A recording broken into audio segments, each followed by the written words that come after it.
एक दिन भी जेल के अंदर मैंने कुरान पढ़ाना बंद नहीं किया था।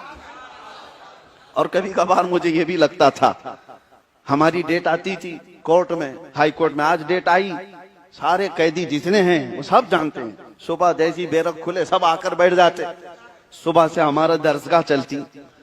कुछ ऐसे कैदी थे जिनको एक आयत पढ़ाने के लिए 40-40 बार रिपीट करना पड़ता था। आज ही मैं अपने भाई से कह रहा था कि मेरे वालिद जब पढ़ाते थे तो वो बहुत अच्छे अंदाज में 1-2 महीने के अंदर बच्चे का दिमाग कैप्चर कर लेते और उसको पढ़ा देते थे।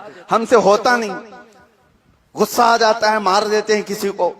इसी बात पर मैं कहा, जेल के अंदर एक बार का इत्तेफाक ऐसा है कि मैं पढ़ा रहा हूं, अब वो कैदी अब छूट भी गए, सुन रहे होंगे, पढ़ा रहा हूं। एक दिन ऐसा हुआ कि एक हिंदू लड़का है, सब साथ में रहते थे, और वो लोटा हाथ में लिए जा रहा है, मैं अंदर बैठा हूं और वो गुनगुनाते हुए जा रहा है, अम्मा यतसाअलून। मैं पूछा कौन पढ़ रहा है? कहा वो हिंदू है। उसको मैंने पूछा तू कैसे पढ़ रहा है? कहा आप जो बैरक में बैठ करके उसको इतना पढ़ाते हैं वो सुन सुन के वैसे याद हो गए।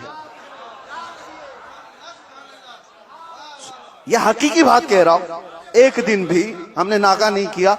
और शायद इस वजह से जब डेट आती थी सारे लोगों की निगाहें और सारे लोगों के कान खड़े रहते थे, क्या फैसला आ रहा है, क्या सुनने में आ रहा है, क्या न्यूज आएगी।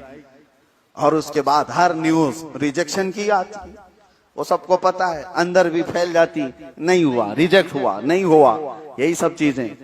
एक बड़े साहब थे बुजुर्ग वहां पर, उन्होंने भी मुझसे कुरान पढ़ा।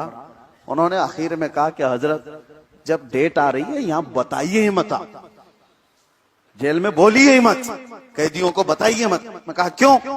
कहा यही कमबख्त दुआ करते हैं कि रिजेक्ट हो जाए। हजरत और थोड़े दिन रहे, हमारा कुरान खत्म हो जाए।